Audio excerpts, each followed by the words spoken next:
Have you ever noticed how a man freezes when a woman stops listening to his words and starts looking at who he actually is?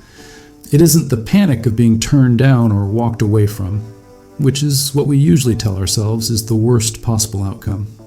It is a much quieter, sharper terror that rises up when the air conditioning hums in the background and the silence stretches out just a little too long between sentences.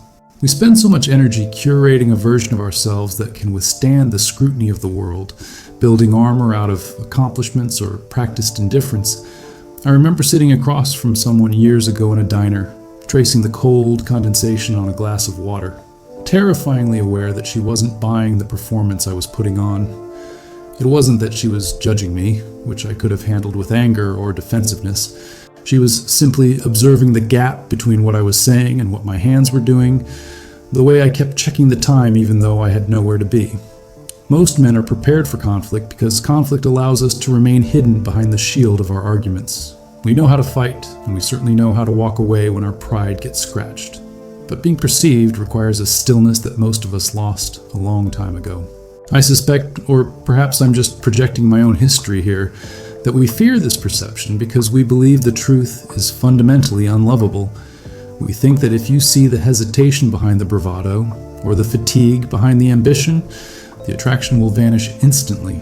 So when we encounter a woman who has that penetrating gaze, the kind that disregards the surface level entirely, the instinct isn't to lean in.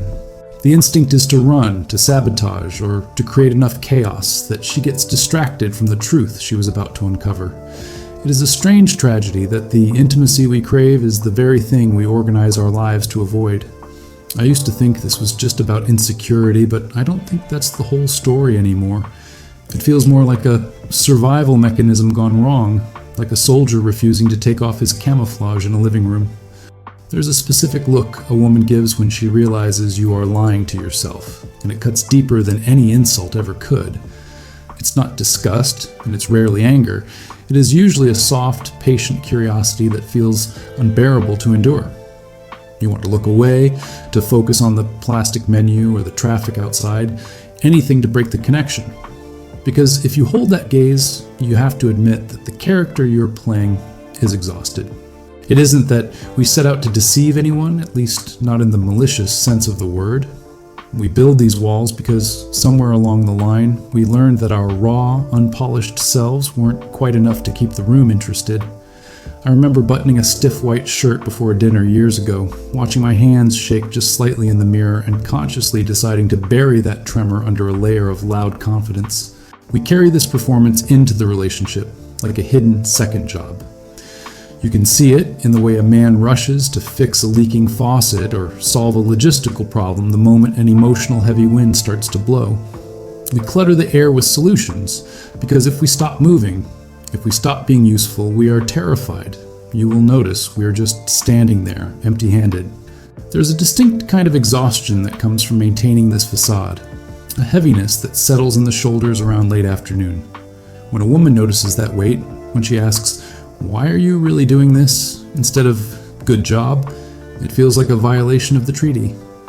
I used to react to that kind of question with irritation, snapping back about how hard I worked, missing the point entirely. I probably wasn't even angry at her, though I certainly acted like I was. I was angry that she had bypassed the security system I spent decades installing.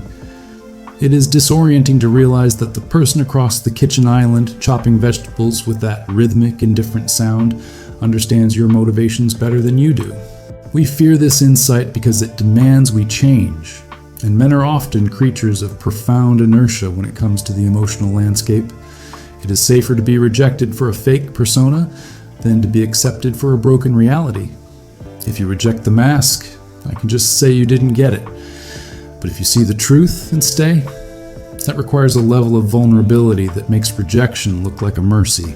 It usually happens in the quiet moments, like during a long drive when the radio dies down and the only sound is the rhythmic thrum of tires. That silence stops being peaceful and starts feeling like an interrogation room. If she asks what I'm thinking, and I am actually dwelling on a failure from 10 years ago, I will almost certainly lie. I will say I am thinking about the traffic or the game, not to protect her, but to protect the image of myself as someone who isn't haunted. There is a suspicion gnawing at the back of the male mind that we are effectively children wearing our father's suits. I remember standing in a hallway once, smelling the faint scent of rain on a damp wool coat, realizing that if she stepped 1 inch closer, she would smell the anxiety on me. We equate this visibility with a loss of respect. We are convinced that respect is tied to impenetrability. If you see the cracks, we assume the respect drains away like water from a broken vessel. When a woman sees the truth, she often stops asking us to fix things and starts asking us to feel them. That shift is terrifying because it forces us to use muscles we allowed to atrophy years ago. It is like being handed a violin when you have spent your whole life swinging a hammer. I recall a moment where I was ranting about a logistics issue and the woman I was with just touched my arm and asked, "Does it hurt?" It stopped me dead in my tracks, my mouth half open, the angry words suddenly turning to ash on my tongue. I didn't have an answer for that question. I had answers for the logistics, for the strategy, for the plan of attack. I didn't have an answer for the pain because I hadn't admitted to myself that it was there. This is the danger of her insight. She bypasses the logic and strikes directly at the condition of the heart. I suppose fear is the word I'm using, but perhaps what I am really describing is a profound sense of shame. We carry a ledger of our mistakes that we assume everyone else is too polite to mention. When a woman looks at you with that knowing gaze, it feels like she's reading the ledger aloud. You want to snatch the book away. You want to retreat into the garage or the office, somewhere where the rules are clear and nobody is looking at your soul. Staying hidden keeps us safe, but it also keeps us starving. We end up sitting alone in a room full of people, nursing a cup of cold coffee, wondering why we feel so isolated despite being loved.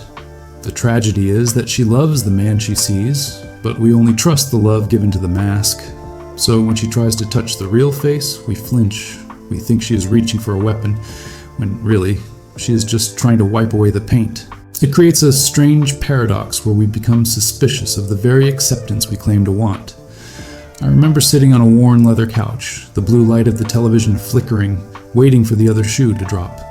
It is hard to accept peace when you have spent your adult life training for a war, even if that war is internal. We start poking at the dynamic, looking for a flaw in her acceptance because it simply feels too dangerous to trust. This is usually when a man will pick a fight over something incredibly trivial, like the way the dishwasher was loaded, or a tone of voice that didn't actually exist. I have done it more times than I care to admit. It isn't about the dishes. It is an unconscious attempt to drag the interaction back to a level where I feel competent. I know how to handle an argument and navigate conflict. I do not know how to handle being forgiven for a weakness I haven't even verbalized yet. There is a part of us that desperately wants to be caught, to have the camouflage stripped away so we can finally rest, but the ego fights that surrender with everything it has. It feels like standing on a high diving board, looking down at the water, knowing the fall is necessary but unable to make your legs move. We freeze. We stare at the dust motes dancing in a beam of afternoon sun and say nothing, hoping the moment passes before we have to jump. The result is a strange kind of loneliness that happens while you are holding someone's hand. You can feel the warmth of their skin, notice the fraying cuff of their sweater, and yet feel like you are separated by a thick sheet of glass. It is a barrier of our own making. We tell ourselves we are protecting them from our burdens, but I think we are just hoarding our pain because we aren't sure who we would be without it. I think about the times I successfully deflected that gaze, managing to steer the conversation back to safe, superficial ground. In the moment, it felt like a victory, a close call avoided.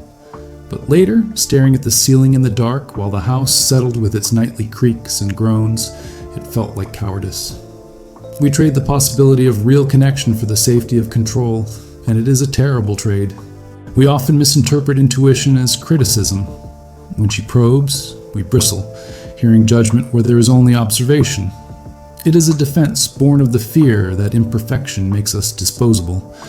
I remember snapping at a woman for asking why I was quiet, accusing her of needing attention.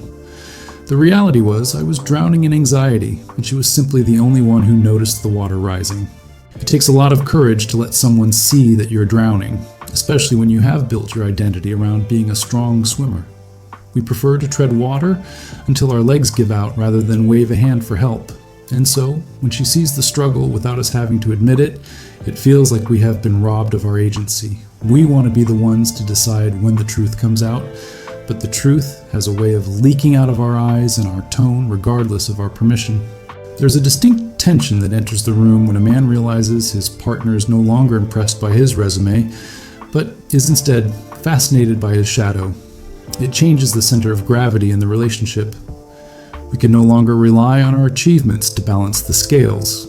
We have to bring our humanity to the table, and for many of us, that cupboard feels bare. We worry that our humanity is just a collection of fears and petty resentments. I have seen men leave good relationships simply because they couldn't handle being known that well.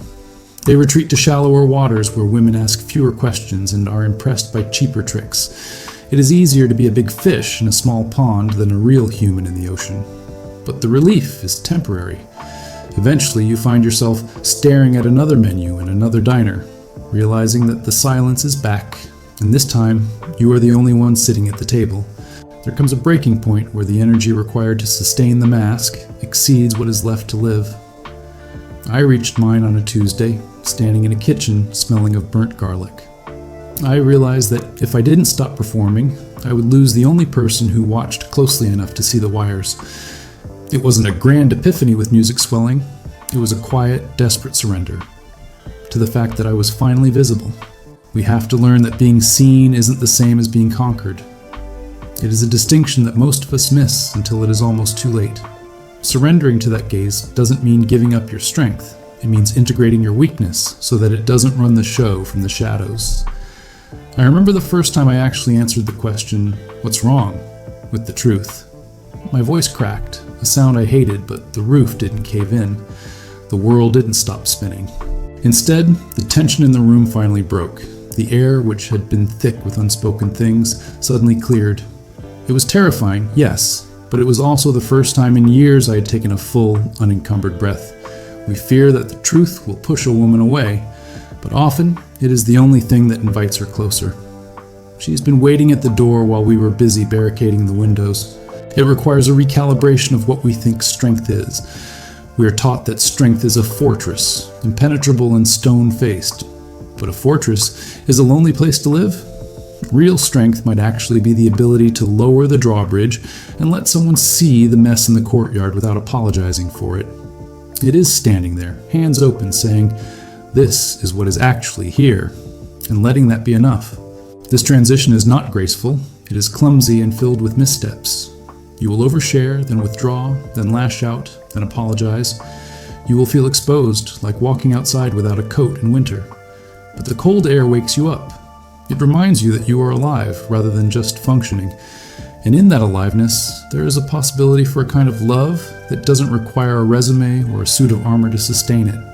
The irony is that the woman who sees the truth isn't looking for a perfect man.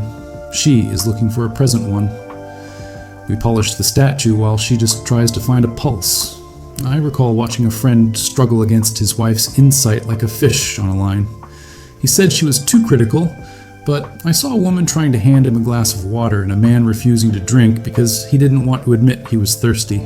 It is a stubbornness that feels noble from the inside, but looks like madness from the outside. We cling to our stoicism as if it were a life raft, not realizing it is actually an anchor dragging us down. The fear of being seen is ultimately the fear of being human.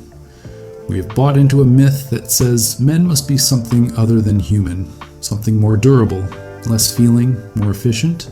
When a woman looks past that myth, she is effectively inviting us to rejoin the human race. That invitation is frightening because we have forgotten the customs and the language of that country.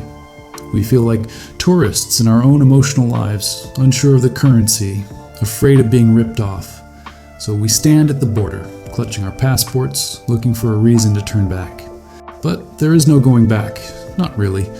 Once you have been seen, you cannot unsee yourself. You can hide from her, but you can no longer hide from the mirror.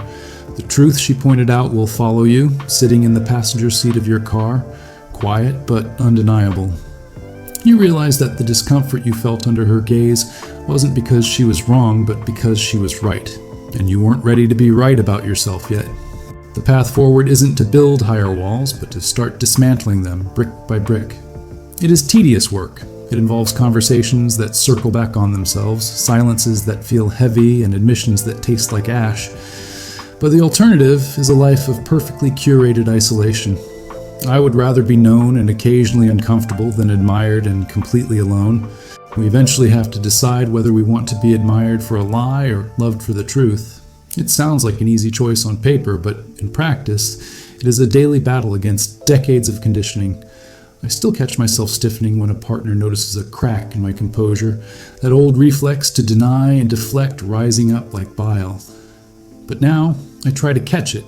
I try to stay in the room, to look back into those eyes that see too much and just breathe. There is a freedom on the other side of that fear, though it doesn't look like the freedom we were promised. It isn't the freedom of invulnerability, it is the freedom of having nothing left to hide. When she sees the truth and stays, the game ends. You can stop keeping score, you can stop checking the exits, you can just be. I think about that diner again, the condensation on the glass, the way I wanted to run. If I could go back, I wouldn't have said anything profound. I would have just stopped looking at the clock. I would have looked her in the eye and let the silence sit there, heavy and real, until the fear burned itself out. Because the fear does burn out, eventually, if you don't feed it with evasion. The woman who sees the truth is not the enemy. She is the only one offering you a way out of the cage you built for yourself. It is terrifying to take her hand, to step out into the light where every scar and flaw is visible. But the air out there is cleaner, and for the first time in a long time, you aren't just surviving the interaction, you are actually living in it. The terror of being seen never completely goes away, but it changes. It stops being a signal to run and starts being a signal to pay attention. It tells you that you are in the presence of something real, and in a world full of performances, reality is the only thing worth being afraid of, and the only thing worth holding on to.